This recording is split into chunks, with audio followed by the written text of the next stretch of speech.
방송 시간에는 북한 여군이 성폭행 당하면 처벌은 누가 받나? 라는 주제로 방송을 진행하려고 합니다. 8.16 훈련소에서 있은 서로 다른 결과가 나온 두 건의 성폭행 사건인데요. 이 사건으로 북한 내 북한 여군들의 인권 문제가 얼마나 심각한지에 대해서 한번 보셨으면 좋겠습니다. 8.15 훈련소 소대장과 분대장이 동시에 임신 7개월과 8개월이 된 사건이 터졌습니다. 두 사람 다 한 사람은 임신 7개월, 한 사람은 임신 8개월. 이것이 거진 한 일주일 사이에 한 사람은 샤워하다가 지길관에게 들키고 한 사람은 군의소에 진료받으러 갔다가 임신된 사실이 들통이 나게 되면서 거진 동시에 이 사건이 터지게 됐습니다. 분대장 같은 경우에는 정치 지도원이 입당시켜준다는 조건으로 성폭행을 몇 년 동안 수차례 당하면서 결국 임신까지 이르렀고, 서대장 같은 경우에는 여단 간부부장에게 자해를 주려고 갔다가 간부부 서류 창고에 갇혀서 대낮에 강제 성폭행 당했는데 딱 한 번 당했는데 바로 임신이 된 사건입니다. 이 두 사건 모두 간부들의 성폭행 당하고 임신한 유사 사건이지만 결과는 너무나도 달랐습니다. 분대장은 임신 사실이 들키자 바로 대대 정치지도원이 입당시켜준다고 하면서 처음에는 성폭행으로 되었지만 나중에는 입당시켜준다고 해서 계속 요구에 응할 수밖에 없었다고 부대 정치부에 보고했습니다. 서대장 같은 경우에는 미배치로 부대에 오기 전에 미배치로 잠시 있던 여단 간부부 소속으로 내려가 있는 동안에 간부부장의 서류 정리 임무를 받고 사무실에 아무도 없는 시간에 보고하러 오라고 해서 갔다가 성폭행 당한 사건인데, 임신 사건이 터진 후에 부대 정치부에 간부부장의 이름을 대지 않고 출장 중에 경무관에게 성폭행 당했다고 거짓으로 보고했습니다. 분대장과 서대장이 모두 임신 7개월, 8개월로 낙태를 당하였는데요. 이 낙태 방법이 상당히 독특했습니다. 임산부 같은 경우에는 산대에 마취 없이 누워서 대주사, 이만한 돼지 주사 있잖아요. 짐승들에게나 놓는 이런 큰 대주사로 임산부 뱃속에 있는 아기에게 직접 주사하여 아기를 사살한 방법으로 낙태를 했다고 합니다. 분대장 같은 경우에는 낙태 수술 전에 생활제대 안 시킨다는 약속을 받고 낙태 수술에 동의했는데 부대 복귀 후에 생활제대 명령서가 덜컥 내려왔어요. 그 명령서를 받은 다음에 분대장 같은 경우에는 절망에 빠져서 부대 무기고에 들어가서 열쇠를 훔쳐가지고 총창으로 자기 배를 가르려고 했습니다. 당시 분대장을 잘 감시하라는 중대장으로부터 임무를 제가 받았는데 분대장 행동을 따라다니다가 자살 시도하는 현장을 제가 목격하게 됐고, 그 현장에서 팔 비틀어서 제가 총창을 뺏었죠. 그리고 당시에 자살 시도 이유를 제가 물어봤습니다. 왜 꼭 이렇게까지 해야 되니? 라고. 그때 그 친구가 한 말이, 뱃속에 주사 바늘이 들어갈 때 아기가 마지막으로 발버둥 치던 느낌이 아직도 난다면서, 차라리 생활제대 될 줄 알았으면 처음부터 알았더라면 아기 낙태에 동의하지 않았을 것이라고 원통해 하더라고요. 서대장 같은 경우에는 낙태 수술을 하는 게 무서워가지고 친구인 저를 불러달라고 요구해서 뜻밖에도 제가 그 수술장에 가 있게 됐습니다. 수술 당시 저도 처녀였고 너무 무서웠고, 한 손으로는 친구 눈을 가려주고 한 손으로는 친구 손을 잡아줬는데, 그 이만한 대주사 바늘이 배에 들어갈 때 아기가 발 보둥 치는 게 윤곽으로 다 보일 정도로 보였고, 그리고 그 아기 발버둥 치는 그 마지막 그 막 행동이 친구 손으로 해서 그 감각이 제 몸에까지 다 흘러 들어오는 거예요. 서대장 같은 경우에는 주사약을 투입받은 지 6시간 만에 여느 출산하는 임산부들처럼 똑같이 진통을 하면서 죽은 아이를 출산했고, 죽은 아이가 나오자 죽은 아이를 전부 내다 붓는 일꾼이 따로 있더라고요. 빌방울 와서 죽은 아이를 감싸서 내다 버리라고 지시를 하더라고요. 근데 저희 친구 서대장 같은 경우에는 그 아이의 성별이라도 알고 싶어서 의사한테 물어봤더니 의사가 그런 건 알아서 뭐해? 어차피 죽은 애인데. 이러면서 단칼에 거절을 하더라고요.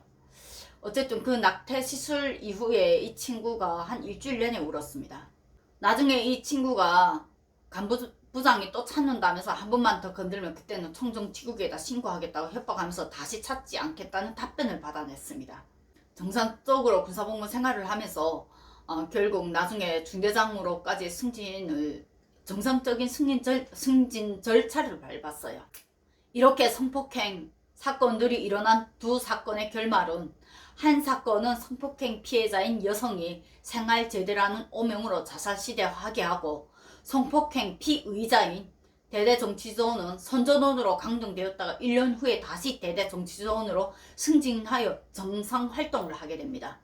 그러나 한 사건의 또 다른 피해자 여성은 남성을 불지 않으면서 사건의 피해자나 피의자 모두가 피해 없이 결과가 끝났습니다. 결론은 북한 사회에서는 피해자가 억울해도 피의자를 보호하면 처벌이 없어진다는 비논리적인 현실이 지금 존재한다는 겁니다.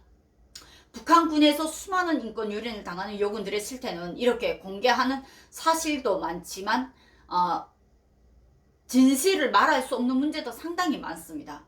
저희 부대에 또 다른 임신 사건이 하나 또 있었는데, 그 사건 같은 경우에도 부소대장이 부대 보이지도원에게 성폭행 당한 건데, 이거 같은 경우에는 보이지도원이 성폭행 당한 다음에 그대로 내버려 두지 않고 끝까지 이 친구를 관리를 했습니다.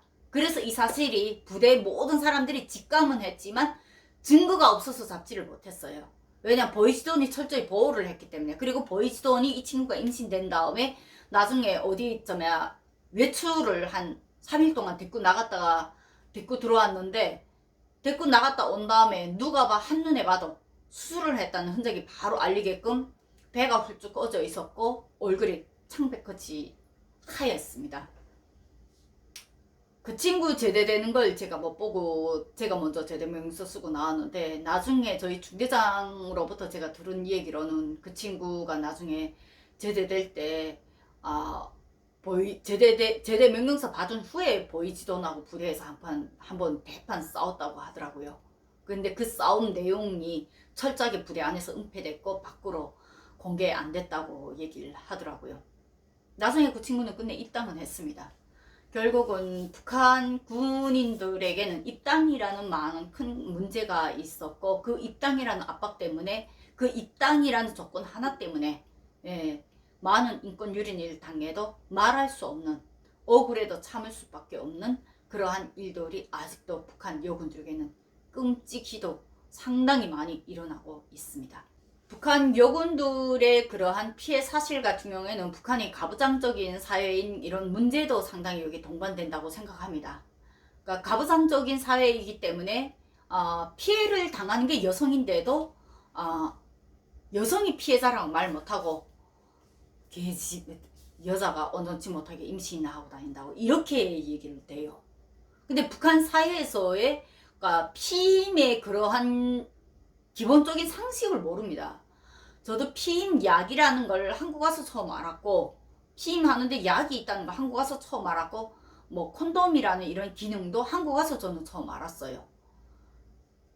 그러니까 그런 걸 30대 중반인 나이에 처음 안다는 것 자체가 저는 황당했고, 하나원에서 실제 그 콘돔이라든가 피임에 대한 교육을 해줍니다. 근데 그 교육을 할 때 사람들이 그 탈북민들 같은 경우에는 거진 경악을 합니다. 미쳤다고 저 나쁜 놈이 저런 놈이 우리한테 저런 교육을 시키냐고 이랬는데, 조금 깨어있는 평양 쪽에 조금 깨어있는 친구들 같은 경우에는 그 교육을 충분히 듣는데, 거진 시골에 있거나 저처럼 안하무인인 이런 사람들이 상당수가 많거든요. 한 80%거든요. 그럼 그 교육의 의미를 상당히 불쾌하게 생각하거든요. 근데 북한 사회에서는 피임의 그런 기능도 그렇게 없는데, 그거에 대한 개념도 제대로 없는데, 임신이 됐다 이러면 결국 똑똑지 못한 여자로 몰리는 그런 문제고, 그리고 임신이 돼서 이러한 성폭행 사건이 일어났다 이러면 사람들은 대부분 여자가 꼬리 챘으니까 남자가 덤벼들었겠지 이렇게 얘기를 하는 게 대부분이라는 거죠. 한국에 와서 가장 놀랐던 것이 성폭행도 성추행이라는 게 있고, 그 다음에 말로 하는 이런 성폭행도 이게 범죄로 형성이 될 수 있다는 걸 들었을 때 진짜 충격받았어요.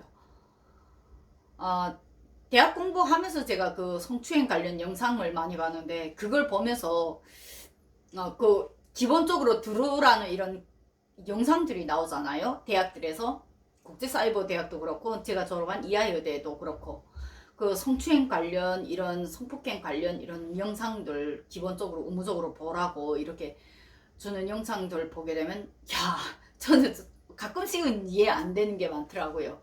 아, 저런 것도 성추행이라고 말하면 이게 뭐가 뭔지는 아직도 솔직히 잘 구분은 안 됩니다. 그러나 그러한 개념이 한국 사회에 왔으니까 제대로 배우게 된다는 그러한 신비로움도 있었고, 또 그런 걸 보면서 북한에서 겪었던 그러한 문제들은 그럼 다 성추행에 속하네? 성폭행에 속하겠네? 이런 문제를 제가 많이 알게 됐습니다. 그러나 탈북민들은 지금 현재 중국에 있는 탈북민들도 북한에 있는 주민들도 성추행이라는 말하고 성폭행이라는 말을 상당히 잘 알아듣지 못합니다. 그게 무슨 말인지. 그러니까 간단히 그들에게 인지가 되는 용어는 오직 강간, 그 하나입니다. 그것만이 성폭행으로 아마 인정을 한 거예요. 그런데 말로 막 이렇게 얘기를 하는 거는 그런 것이 성추행인지 범죄인지를 아직도 인지 못하는 것이 북한 주민들의 현실이며 북한 군인들의 현실이기도 하고, 또 제3국에 있는 아직 한국에 입국 못한 탈북민들의 현실이기도 합니다. 현재 대한민국에 입국한 탈북민들도 금방 들어온 탈북민 친구들 같은 경우에는 아직 성폭행과 성추행에 대한 제대로 온전한 개념조차도 없는 분들이 상당수가 있습니다. 이런 부분들을 많은 분들이 잘 아시고 주변에 있는 탈북민들 있으면 그런 부분들에 그들의 그런 부분에서 피해가 받지 않도록 많이 도와주셨으면 좋겠습니다. 오늘 방송 여기까지 마치겠습니다. 감사합니다.